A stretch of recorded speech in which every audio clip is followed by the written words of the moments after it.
Olá, pessoal. Meu nome é Tamília dos Santos Donato. Estou aqui para apresentar minha iniciação científica intitulada Meninas em Privação de Liberdade e Internação, a implementação de políticas para adolescentes na Fundação Casa, que foi realizada entre o ano de 2021 e 2022, com financiamento do CNPq e da FGV-ESP e orientação do Fernando Burgos.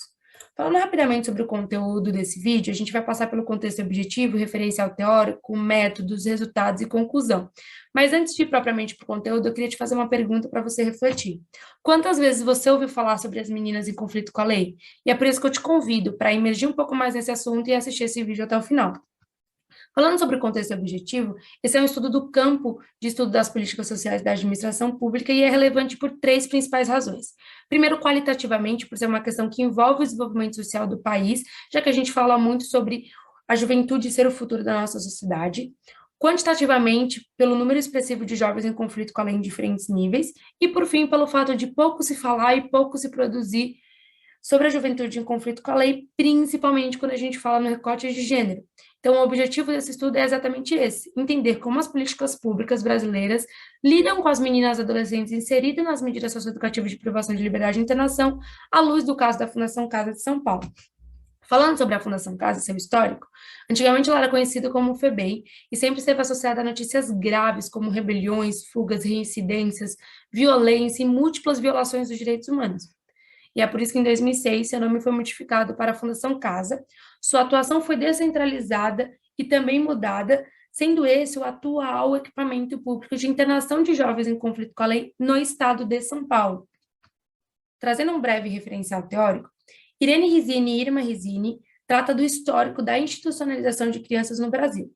Além disso, o Estatuto da Criança e do Adolescente, o ECA, trata da base legislativa e de todos os direitos das crianças e adolescentes do nosso país, claro, então, incluindo também os jovens institucionalizados.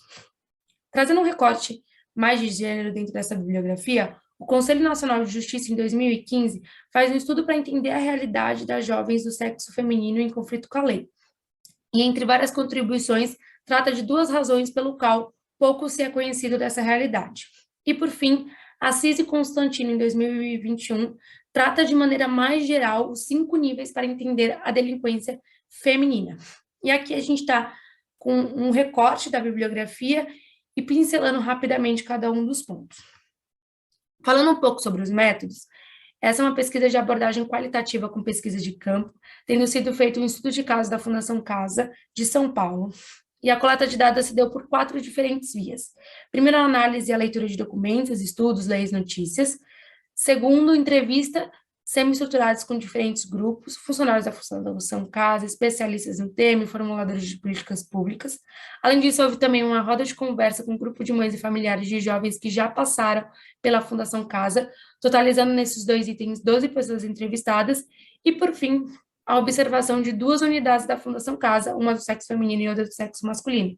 Isso permitiu com que fizemos uma análise de conteúdo e categorizar as entrevistas por tema. Indo agora para os resultados, a gente fez esse esqueminha para entender quem são os atores do ecossistema das jovens e que deveriam, de alguma forma, prover o bem-estar para essas jovens, e o que a gente buscou analisar é se esses atores provêm ou não. E a partir das entrevistas, a gente pôde ver que há uma falha nesse bem-estar, uma vez que muitas jovens possuem um precedente de déficit de direitos e que muitas vezes só conseguem acessar direitos básicos ao cometer um ato infracional e ser internado.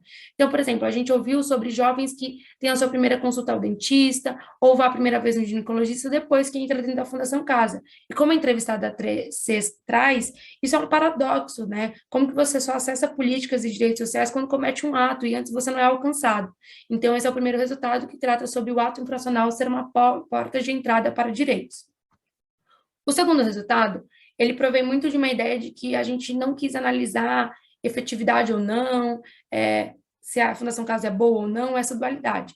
A gente pode identificar, através das entrevistas e de outras vias de coleta de dados, que a Fundação Casa teve avanços e pontos de melhorias, principalmente com relação à FEBEM, mas que ainda existem pontos de atenção que precisam ser melhorados, precisam ser olhados e modificados, uma vez que, como a entrevistada A fala, se a Fundação Casa tiver uma violação que seja, ela não está cumprindo o seu papel.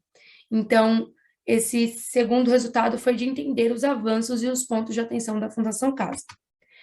Terceiro, a gente pode observar que, apesar da função social da medida associativa ser reparar e integrar jovens ao meio social, por uma carência e uma falta de estrutura do pós-medida, esses jovens, quando eles saem, eles encontram diversas barreiras que os impedem de mudar suas vidas e acabam com que a função social não seja cumprida com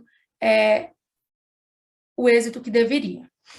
E, por fim, um quarto resultado, que tange um pouco mais o recorte de gênero, trata do fato das meninas serem submetidas a diferentes punições devido à intersecção de fatores que se somam. E aqui a gente tem que entender esse resultado à luz do conceito de interseccionalidade, que a Crenshaw define como uma forma de buscar capturar as consequências estruturais e dinâmicas da interação entre dois ou mais eixos de subordinação.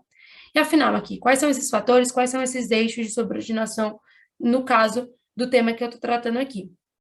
A gente ouviu muito, principalmente da entrevistada C, sobre o triplo fato delas serem punidas, que é o fato delas serem meninas, serem jovens e terem cometido um ato infracional. E aí, para refletir um pouco sobre essa diferente nível de punição, a gente ouviu também da entrevistada Jota que os meninos recebem muito mais visitas do que as meninas, o que pode ser por uma suposição de que para os pais é muito mais difícil ver uma filha infracionada do que um filho. E por fim, a gente pode falar também que a punição ela pode ser ainda maior, haja vista outros fatores como raça, sexualidade, condição social, entre outros aspectos. Então, indo para a conclusão, esse foi um trabalho que buscou compreender diferentes aspectos que atravessam a questão da implementação das medidas socioeducativas com recorte de gênero, e com isso buscamos contribuir para o aperfeiçoamento da política pública de medidas socioeducativas por parte da administração pública, assim como contribuir para pesquisas futuras, haja vista o pouco referencial teórico, principalmente com recorte de gênero.